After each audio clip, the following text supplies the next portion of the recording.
Preston, this is Keaton Everett from ABC going over your pitching video from the spring break camp. We're going to just kind of go over kind of step by step, frame by frame, and just kind of analyze what you're doing, what I'm seeing, and talk about maybe some changes and just getting ourselves in a spot where we're consistent, we're delivering the ball with as much power as we can, and obviously keeping ourselves healthy. So to start off with, we're just going to talk about how we're setting up, how we're starting. Where we start dictates a lot of how we're going to finish. So we really got to make sure that we're doing good over the rubber, breaking our hands before we start forward, getting our hips in the right position. So we'll kind of go from there. So right off the bat, from the wind-up, it's good that you're not doing a whole lot of movement. A lot of times we'll see kids, step really far back here or way far out to the side, and you're moving your posture, moving your spine, moving your body. We want to limit the amount of movement we're doing. We want to limit the movement of our spine and our upper body. So everything's good there. All right. Now, once you bring this leg up, all right, we got to have our eyes on that catcher. All right. We can be looking down and make sure we get our foot right next to the rubber, but once that leg starts up, we got to be dialed in on that catcher. All right, we gotta be able to visualize where that ball is going to be going, and we just got to be locked in there, so we can just get more visualizations of where we're going to be putting that ball. So that's a big thing. That's huge. That helps a lot with consistency and command. All right, so we always like to have guys with their hands come and set a little bit lower, because that limits hand motion. All right, the more movement we have, the harder it is to time, the harder it is to get consistent. So just drop those hands a little bit, down, kind of right around that belly button area somewhere, just not underneath your chin. And then another thing we're going to point out is, I talk a lot about posture, a lot about balance, and just watch what your head's doing as you're coming forward. See how your head's dropping back? All right, and you have the spine angle about right here. All right, at this point, you're losing your posture, you're losing height. We want to see more of a neutral spine position. We want to see you, stand, have a little bit straighter spine, and you can drop a little bit, but just try to not have it be so severe. We want to try to keep that spine a little bit straighter.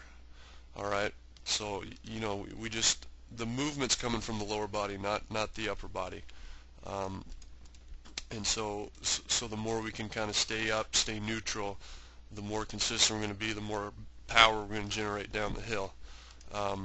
So just something to work on. All right, now you're staying back, which is good. You just don't want to overdo it where you're really far back once you're starting. All right, so we just want over the rubber. We just need those hands to be a little bit closer to the body, and we need to have a little bit better spine angle. All right. Now another thing that we can do, all right, you're getting yourself in a good position with your hips. You're coming up, nice big leg kick. Your hips are closed off, but what you're doing is you're letting this foot lead you down the mound instead of your hips. We want these hips to start forward before that leg comes through. All right, so we want to see you almost just take that back pocket, that hip bone, and just take that towards the catcher first before that leg starts to drop. So we need movement forward with the hips first before that leg starts going. So just think about driving those hips, driving that pocket, drive everything straight towards that catcher first before that leg comes down.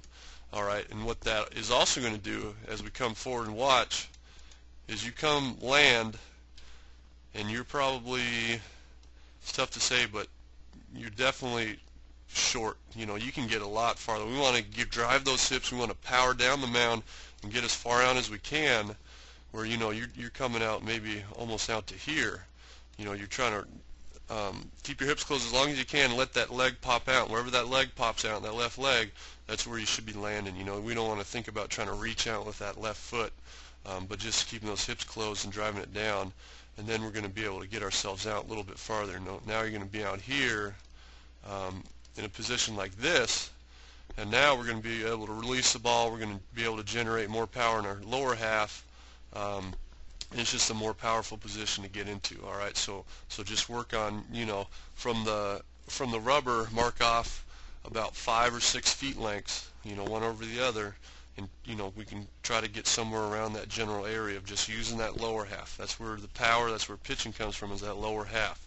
So the more we can incorporate that, the better off we're going to be. Arm health wise, it looks pretty good. A lot of times we'll see guys hyper-abducting their elbow above their shoulder, which isn't good. So from this side, it looks pretty solid. It looks like you might not be getting that ball. It looks like it's staying kind of out in front of your head, so the batter can see it the whole time. So if we can get that back a little bit farther, it's going to hide the ball a little better, and it's also not going to put as much strain on that elbow. All right, but other than that, it's pretty solid. We usually don't like to change arm angle, arm action a whole lot unless it poses risks of injury, and you're doing good on that. Okay, you're getting your glove out pretty good. All right, we like to see it kind of follow that foot and get out there, so that's good. But what you see is that as you start to rotate your hips, all right, we want to see these hips rotate first before these shoulders rotate. All right, so we're going to want to see these hips almost in this position, and your upper body's still back in that position that we just talked about. All right, so we want to drive that right hip to the catcher, and then the right shoulder comes through. And what's causing this, what will help it, is trying to keep this elbow and glove from flying out so open. If you watch what your gloves does, actually you do it pretty good in this one, but you do pull that shoulder out a little bit. All right, so you're watching that elbow pull out. We'd like to almost see this glove try to get out a little bit farther, but in this next throw, you'll see what I'm talking about a little bit more. So in this one, watch what your glove does. It just kind of rolls out to the side, and if we're looking at it from the front, that glove's probably, outside of your elbow, pulling off there. So on that one, you're letting your glove fly out, letting that front shoulder fly out, and that just makes it hard to get that torque, that lower body, that hip-shoulder separation. So on that one you do it. On these other ones you do it pretty good, but it's just, again, it's just a little bit of that front side leak a little bit with your shoulder. So here it's a little bit better, but the biggest thing with you is just using more of your lower body, driving those hips down the mound, letting yourself get out, so you can use more of that lower body. All right, and the last thing we'll look at is how you're finishing, how you're releasing. All right, so we'll go down the foot strike. All right, and then as you're getting out, the more we're going to be able to use those legs, you're going to start seeing yourself with both feet on the ground instead of that foot lifting up. All right, and that's all that is that's just, you're not using your lower body enough. So the more we can use that lower body, drive through those toes, drive through that leg, we're going to get out farther, and we're going to pick up, a bunch of release point.